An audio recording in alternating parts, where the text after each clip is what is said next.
So welcome again, although also to those who just arrived, because they are English speaking only, and it's an honor for me to present the speaker of the last talk this afternoon.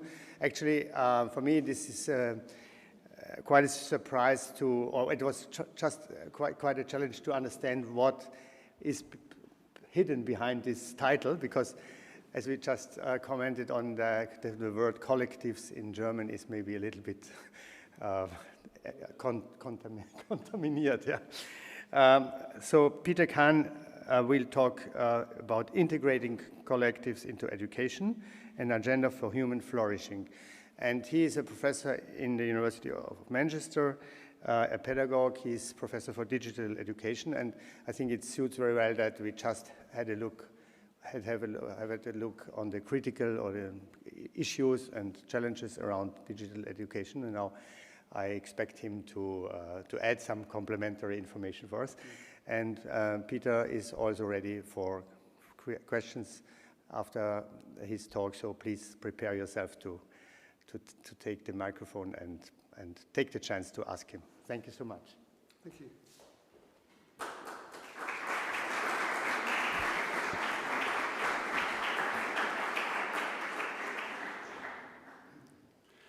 Thank you. I'm delighted to be able to speak here. It's an honor to be able to give this talk, so thank you very much for inviting me.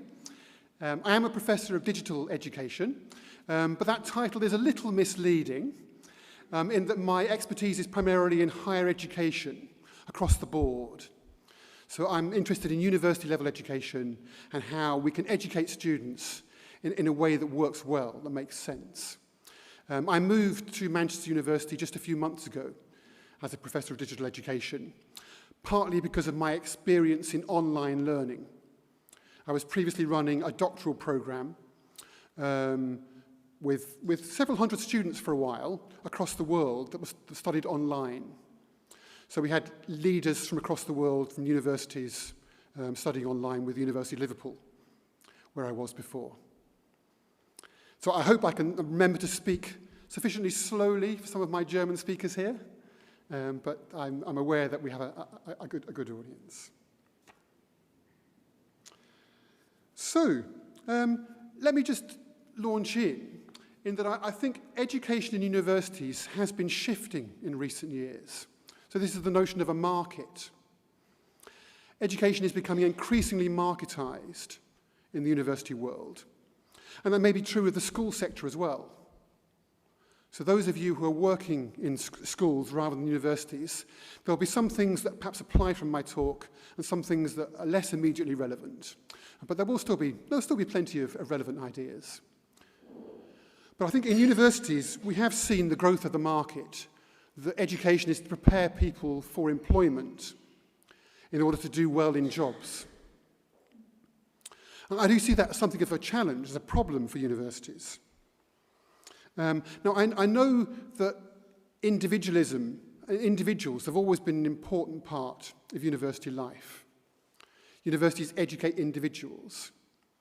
But when one concentrates on the market, that certainly becomes accentuated. And just to see how that plays out, it plays out in student residences, in student accommodation. Each student has their own room. They're separated from each other. Nice cubes, perhaps, and they don't pull together. They don't draw together as an integral aspect of university life in the way they might have used to. Halls of residence in the United Kingdom certainly maintained lots of activities in common, perhaps more like on the model we have here at the ITI Catholic University. But this kind of model of education has been falling away in many parts of the world, certainly in the UK. There are no shared dining facilities anymore, or not as many. Or the shared life in a hall of residence is much, much weaker. Comfortable, expensive, but not shared in the same way. Or with online learning, so the field I've partly come from. And the degree program I ran was with students across the world. And it was certainly hard for them to come together and to join together in a collective life. So I've used that word collective as a way of the idea of bringing people together, of coming together in a shared form of life.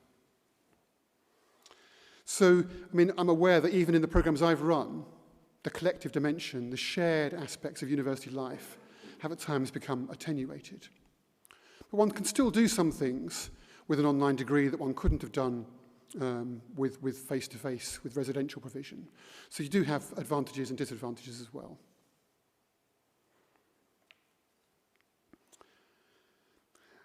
Does it matter if education becomes individualized? Does it matter? You might say universities have long concentrated on the education of individuals. So it needn't necessarily matter. Individual responsibility matters a great deal in education. But I would say it does. I would say it does matter that that's happened. And if we take a step back, it's partly that the society around us has shifted. I'd mention, for instance, the ideas of Charles Taylor, the Canadian philosopher, who talks about a social imaginary, which is the ways we imagine our social existence, being predicated on individual approaches, or a buffered identity. A buffer separates people from each other. It's the way we think about life increasingly in the modern world, is as separate individuals. And that social imaginary colours the way that people conceive their existence. You have less scope for collective ritual, Charles Taylor would say, in that kind of situation. Less scope for communities to exist. Even the word cult becomes something that is negative. Or even the word collective acquires a negative connotation, perhaps from Marxism, where you might think of collectives being what happens in a Marxist world. But what I would hope is we can draw on new ways of imagining our social existence, the impact on universities. Okay, what does it mean to flourish, though, in terms of asking whether this matters or not? Just to move on to this the well-known painting by Goya from the 3rd of May. Does it matter if people are oppressing each other? Alistair MacIntyre, the philosopher, would say that as dependent rational animals, it's an integral part of human flourishing that we recognise how dependent we are on each other, and that we need to find mutual support in the face of violence if we are to flourish.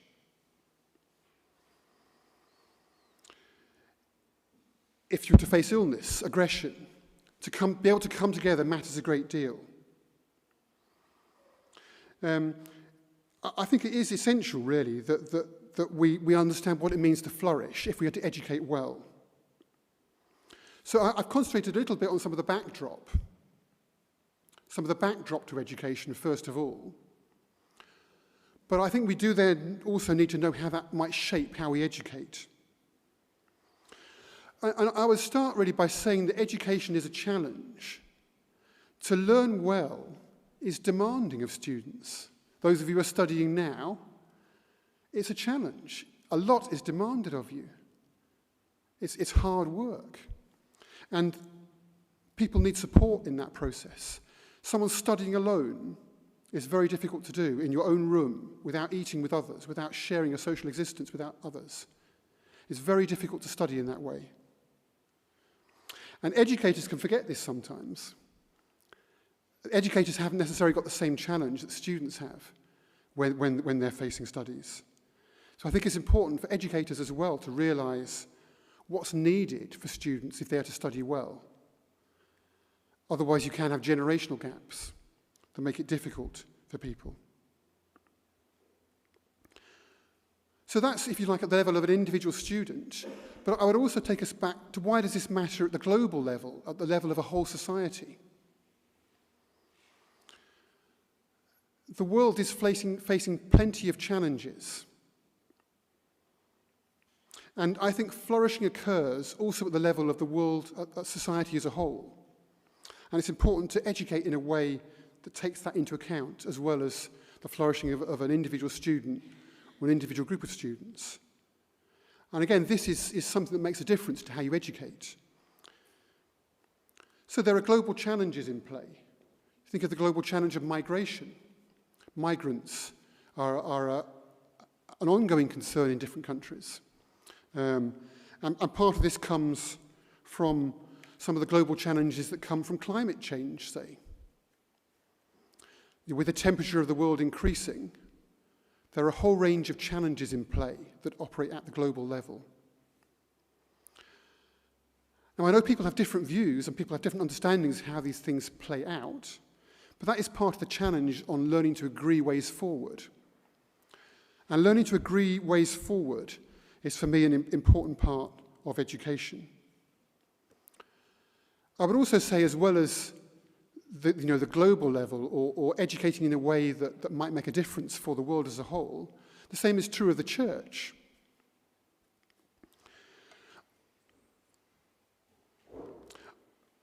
I certainly see an ongoing secularization happening in the church in our day. Again, people may disagree on how this plays out. But I see a secularization and an attenuation, a diminishing of the collective strength, the collective life of the church. Society is losing touch with its creator. Even in issues like abortion and euthanasia, there have been recent comments that might accept the legalization of these things from senior prelates. I see that as a weakening of collective ties, because if you think about dependent rational beings, we are dependent on each other, particularly at those times in life, at the end of life and at the beginning of life. But the collective ties are an important part of that. Or even something like the sacrament of confession, sacrament of reconciliation, which has been falling away very, very heavily, certainly in the circles I'm aware of. It involves relationships with people, and those things are dropping away. So if people are less able to value their ties with each other as an integral part of life, then I see that as a huge challenge for the church, for the world. Or if you think of the social genesis of vocations, a vocation to religious life or to the priesthood is not simply an individual choice, something that someone says, I will do this. It has a strongly social genesis, depending on the family, the environment that person comes from. And if that aspect of life is weakened, then the church will suffer.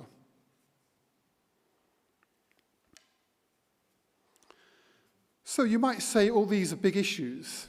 What can education do about this? I was really trying in this initial phase of my lecture to find our proper bearings from some of the themes of this conference, to find our proper bearings. And I think our proper bearing, in very many ways, is one that is collective and shared. So if we come to a quote from Pope Benedict, that education determines the future of society, all these things I've been talking about at a societal level are closely impacted on by education, by the nature of the education that we choose to operate with. So it is important that we do grasp what is needed for society to flourish and to understand how that plays out, how that colours education. So let me continue with a comment from Pope Benedict. Oh, sorry, let me stay with Pope Benedict before I come back to that. Pope Benedict said in 2007 that education is the formation of the person to enable him or her to live life to the full and to make his or her own contribution to the common good. So I'm really going to focus on the capacity to make a contribution to the common good. What does it take to make a contribution to the common good? Certainly in the educational circles I move in, that is much less emphasised. It's much less emphasised. The emphasis is on the individual. So in a way, I'm trying to open up space for discussion in how we do this, how we educate for the common good. So I'm particularly going to rely on a theorist who's called Margaret Archer, a sociologist from the United Kingdom, whose work I've been using for a number of years, 15 years or so. So this is an idea of reflexivity here. So Margaret Archer talks about the notion of agency, that someone has the capacity to take the initiative by developing concerns, then by enacting those concerns, by acting on those concerns, to carry out projects or initiatives in a way that becomes a stable part of one's life, a stable part of one's way of working, one's practice. She talked about primary agency, where someone just allows other people to set the agenda. You might be taking the initiative, but within confines set by others. Or she talks about corporate and collective agency as agency where the agenda is set by those taking forward that action in a way that shifts the status quo. So collective agency reshapes life. It reshapes society. So in a way, I'm asking, how can one educate students to enable them to reshape society? Because I think there is a need for reshaping society in a more collective dimension. So perhaps my use of the word collective has particularly come from her theory in this regard. It's not the only way of educating students, educating them in order to be able to take responsibility for collective agency. But I think if we are trying to redress the drift in society, it's an important part of it. So I wouldn't highlight it as the only way forward, but it's one lens I've been working with in order to do that. And for her, reflexivity is an important part of that, whereas one's understanding how one is taking forward action in a social setting. One has to mentally think on it, to deliberate. So mental deliberation is an important part of that. So perhaps it's not an immediate part of a classical education to educate someone to take collective responsibility for society or for people around them. But I still think in our day, in our era, it's an important part of education. The needs of society are not the same as they were 1,000 years ago or 200 years ago. The needs around us have changed. So I think it's important to educate in a way that does fit that broader landscape. To find ways that work within one's setting, surely. And not just to throw things out wholesale, but to find ways forward in order to help students be able to take responsibility for the common good. It's, for me, a part of education that is valuable. Perhaps that's a lot to ask, but it's still, I think, something that's worth pursuing. So it's a lens, if you like, just as an image there. It's a lens that I've been working with for 15 years or so. And there are different sources one can go to in order to educate students. And I think the source of valuing shared existence, of valuing the common good, of finding ways to value that, is an important part for that. So how might one do that in more practical terms in an educational setting? This, for me, is an important part of the talk, really. How do you educate students to value a collective, a shared existence, and to be willing to act, to take forward initiatives that respond to that?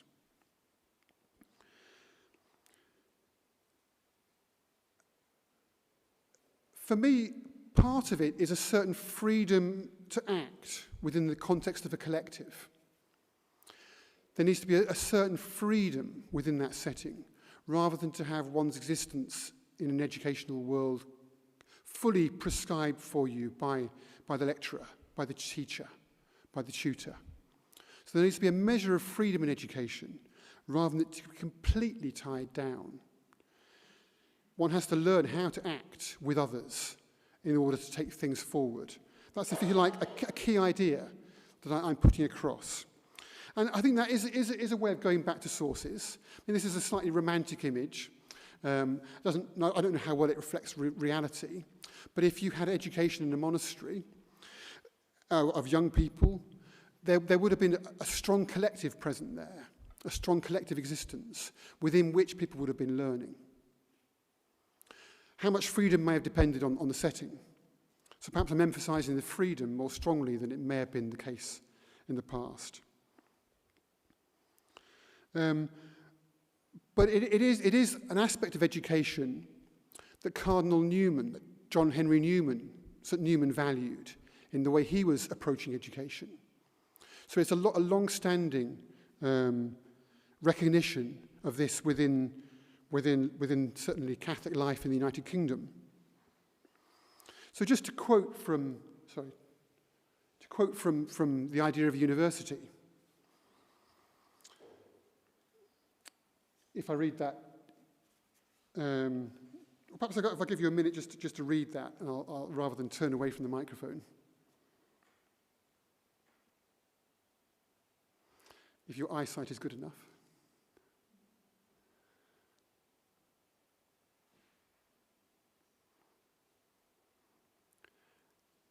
Newman was saying that residence, that bringing people together, matters more than examinations, even more than superintendents, than being controlled.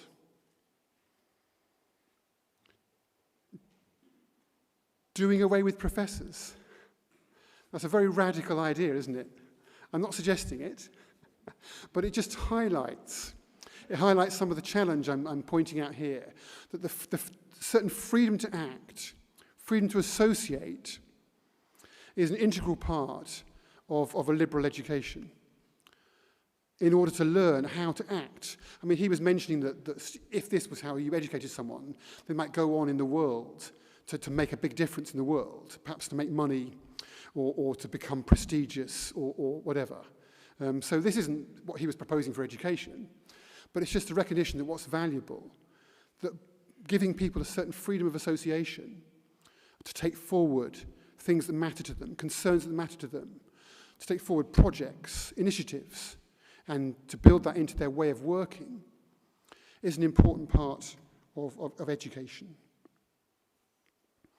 So to give a couple of examples to start with, before I look at some other more systematic ways of dealing with this.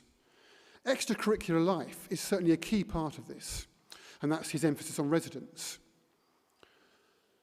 And that's certainly something I've been emphasising at the beginning of this talk. It's something that has attenuated in many universities.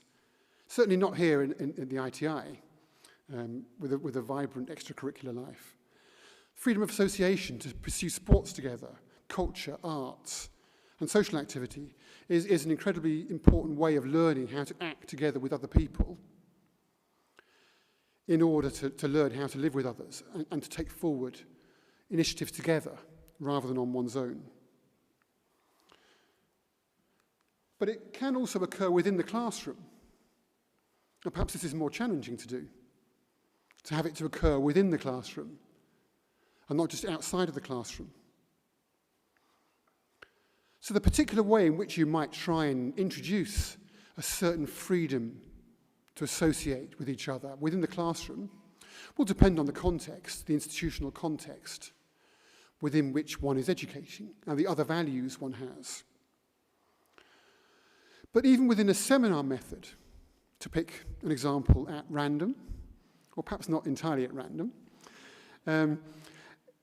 which texts you choose is an important choice, or which parts of the text you concentrate on is an important choice. And if one is only reading and discussing texts that have been chosen by someone else, there's less freedom to act. I'm not saying that one has to do this in all situations, but if one wants to educate with a certain freedom to act and to learn how to develop a collective agency, then you'd expect it to colour education in a relatively broad sense, rather than just to be extracurricular. So, depending on the freedom there is, there may be scope to discuss the choice of texts, or to discuss the parts of the texts involved. So there is guidance from an educator, but so that it's not simply controlled entirely by the educator. At least this is one way to learn to learn something in a way that also carries with it an education in collective life as well. To come to decisions in a joint fashion is part of collective agency. It's a key part of collective agency, to learn to make choices together. So those are a couple of immediate examples. I would also like to highlight the values of a framework, because if one is trying to educate for a capacity like the capacity to exercise collective agency, there are lots of things to take into account. It's a very complex capacity. There's certainly been increasing use across the world of curriculum frameworks. So, for instance, UNESCO has a curriculum framework for education for sustainable development. Or there's a framework for the use of digital capabilities that I've been drawing on in my own professional work in Manchester University, of what kinds of things you might develop for someone to become digitally articulate. So I learned something of the value of a framework, and this is my attempt at a framework for the capacity for collective agency. So there are some key things that are needed if one is to educate well. You need the relevant bodies of knowledge. You have to establish connections with other people, social relations with other people around things that matter, a capacity to critique the status quo, criticality. If the status quo is individualism and market, one needs a capacity to critique that status quo. The capacity to coordinate activities and the perspectives of other people is also important. I wouldn't expect you to share all the perspectives I've put across in this talk necessarily.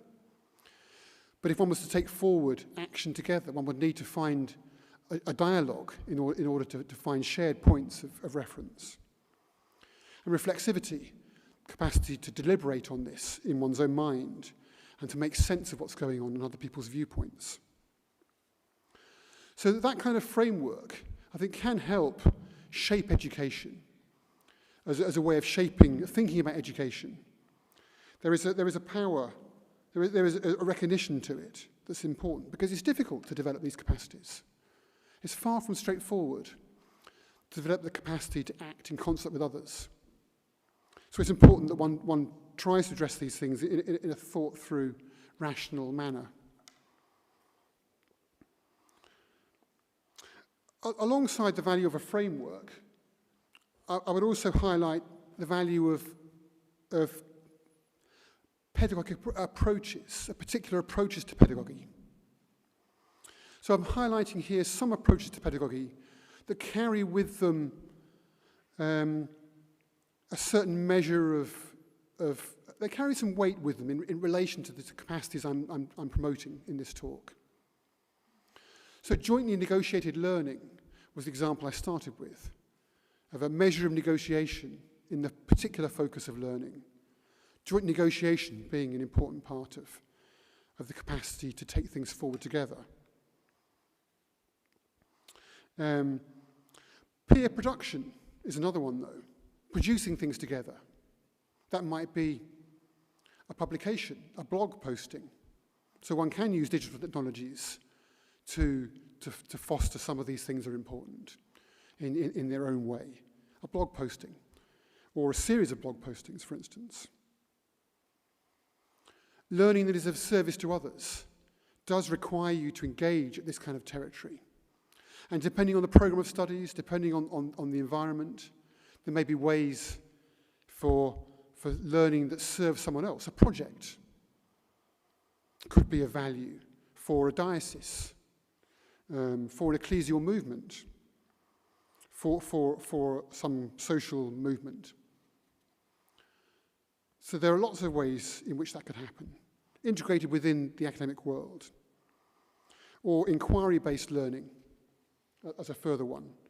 There's an approach to learning that I particularly promoted 20 years ago when I was in a central role at Manchester University to encourage colleagues there to develop their approaches to education. And over a 5-year period, around 20% of the University of Manchester's education shifted towards more inquiry-based approaches, where students worked in groups in order to take forward their education together. So that was a significant shift in the educational approach that Manchester University operated on. So these things are not easy to do, and the context has to be right, but there are examples of different ways that one can try to educate for shared forms or for learning to act together.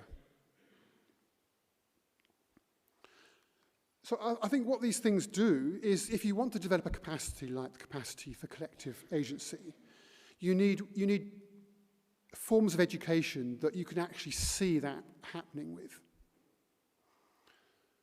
So the freedom to act within the context of a collective, an appropriate pedagogy.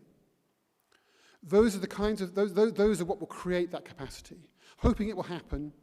I mean, it may happen for an individual student. They may learn that.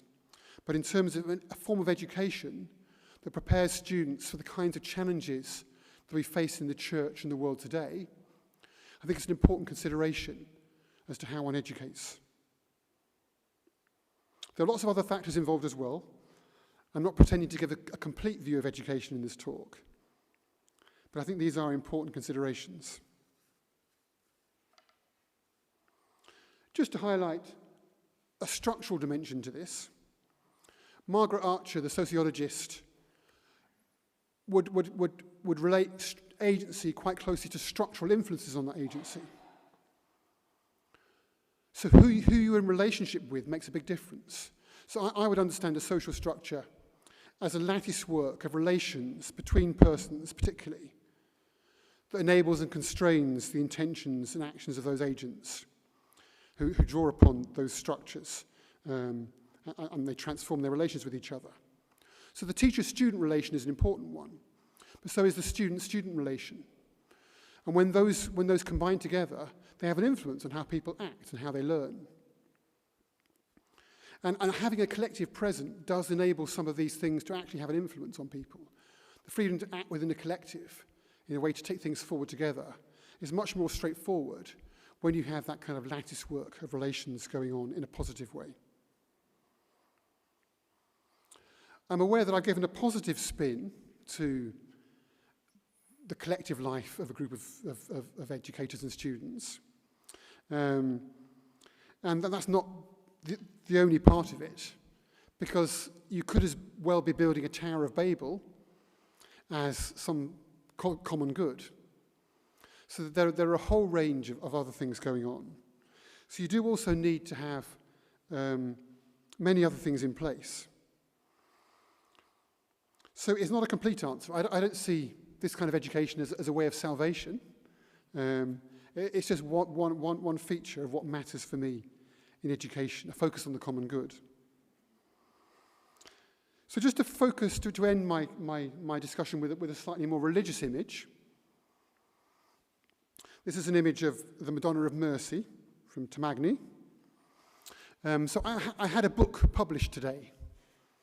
I don't have books published very often, but I had a book published today, in fact, by the Catholic Truth Society in London. So the title of the book is Behold Your Mother, Learning to Love Mary with the Saints is the subtitle. So it's not part of my immediate professional work as a professor of digital education, but it is still something that's informed my life. So if you indulge me for a minute on the day of the book's publication, Our Lady taught Jesus to grow up in companionship with others. Companionship and shared collective life is a hugely important part of Christianity and of Judaism before. So you remember in the Gospel of Luke that Mary and Joseph went up to Jerusalem every year, the Feast of Passover, with their 12-year-old on that occasion. So they taught their son to value a collective life.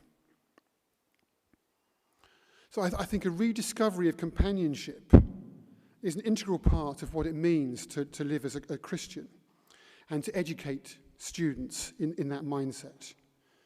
So if we are to serve the common good, if we are to educate students for a flourishing, I think it's important that we find ways to integrate collectives into our education, to integrate freedom to act, freedom to work together, because for me this is an incredibly important part of our life together in the church.